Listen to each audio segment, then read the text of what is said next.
Hey guys, what it is yo girl Cadillac. Yes, I'm Cadillac Dixon. I'm the Drama Life Prison Wife. I'm the legally blind artist that is rapping and painting for justice, helping to see justice before all face to black. Yes, it's your girl Cadillac. Now, usually I record on live because it doesn't take my storage, but so that means I don't know how long this video is going to be because every time I push live, it won't show anything. It's just all black. I don't understand it. But anyways, I'm coming through today, May the 14th, 2025. Yes. So May is Mental Health Awareness Month. Now, I already did one mental health video, which is about being a prison wife. I am a wife to a prisoner. He's wrongfully convicted, but I know nobody listens to that. So just delete that part. He's a prisoner, he's in prison. And I am the wife to a prisoner. And I talk about all the mental health emotions you would go through being married to someone incarcerated.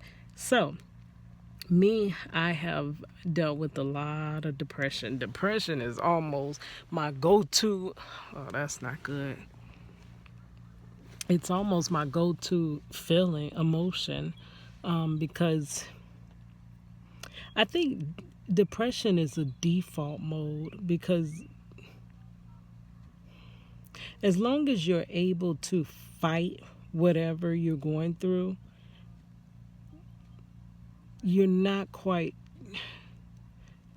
I don't know.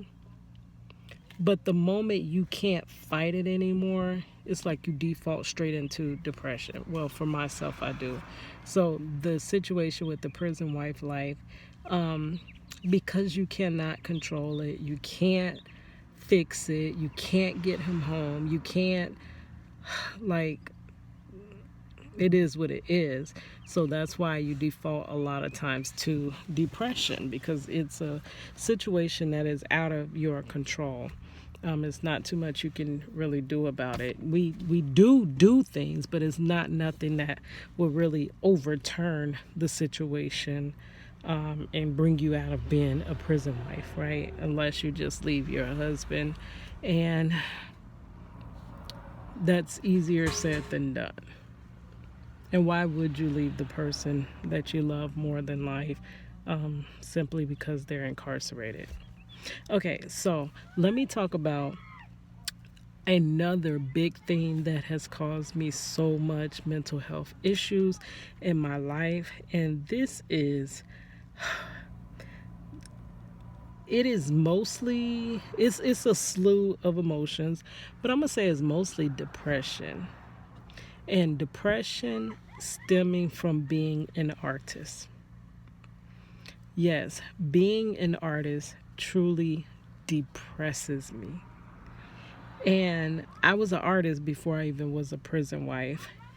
And I'm just gonna touch, this most likely is gonna be all over the place because I'm not really good at recording straight off the top of my head. So I'm probably gonna ramble. You're probably gonna lose interest and click off if you even clicked on in the first place. But whatever, that's how it goes.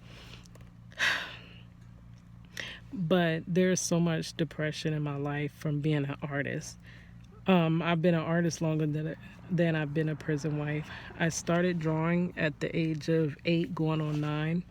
I started with drawing sketches of The Simpsons. I would pause. The Simpsons was my absolute favorite show growing up, and it was actually shunned because I grew up in a Christian household, and The Simpsons just was not.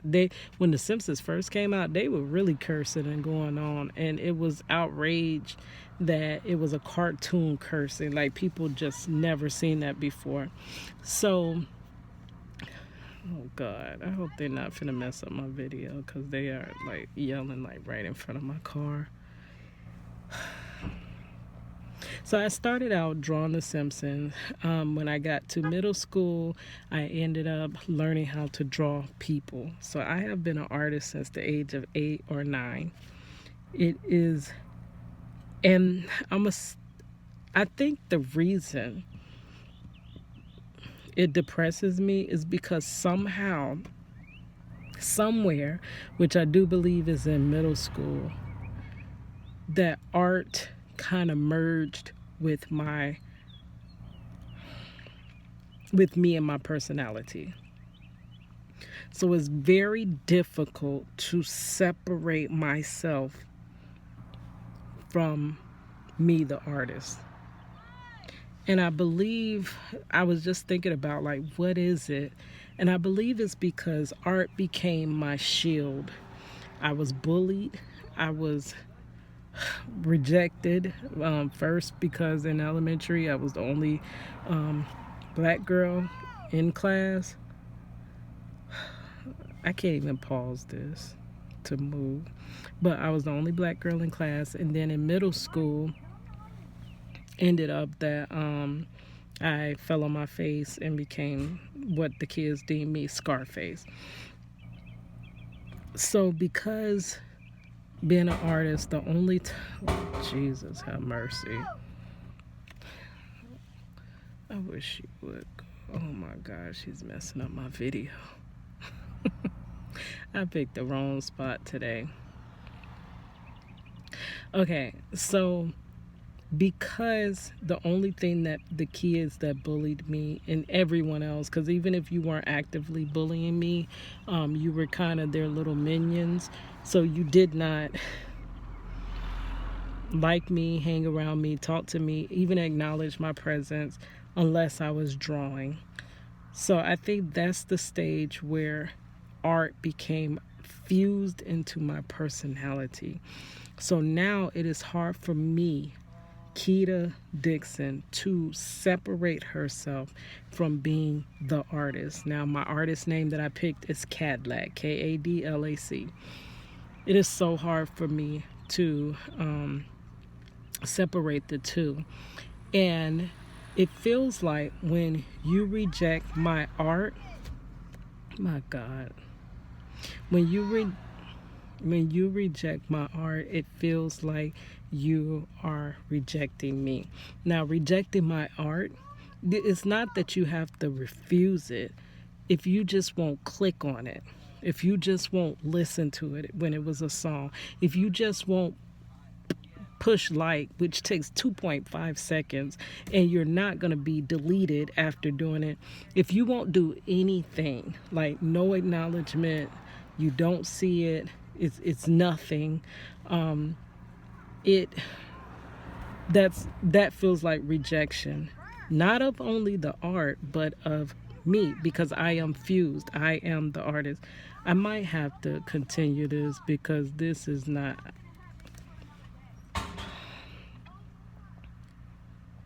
Really, I picked the wrong time. I picked the one time when she wants to stand right in front of my car and holler. And yeah, I'm getting really frustrated too. It's just things ain't working out right. Like, I don't know. But this is the story of my career. Things never work out right. Things also never just fall into place because you gotta let go of the rim. The what is it called? The wheels, the reel, whatever you hold on to grip it to, let go of it sometime and just let things fall into place. Girl, they never fall into place. She don't want back over to that car again, so maybe she about to leave. Nope. Here we come back again. Y'all, this is Aggie. The moment I get myself together to do my video. If she yells one more time, I'm gonna have to stop the video. But I'm trying to recoup it. Okay, so it is very, very difficult to separate myself, Keita, from Kadlac. We are now fused. And when you reject my art, it feels like you're rejecting me. I don't know if you're rejecting Keita or if you're rejecting Cadillac. Like, it's all me, and it all hurts. It all feels like daggers in my heart, girl. But I believe that's where that came from. Now, a thing that really now currently is depressing me with being an artist is because my window of opportunity is closing. If you are an artist, you know that you may not be able to create your whole entire life, right? So I did start at 8. I feel like I've never been able to get my art career off the ground since 8. So I am about to be 44. So you could do the math. That is 36 years of trying with all of my might to build an art career, because that is how I want to make my living in life, right? So after 36 years, which, will I be able to be an artist for 36 more years? So most likely I am towards the middle to end of that window being able to have an art career. There's many different factors.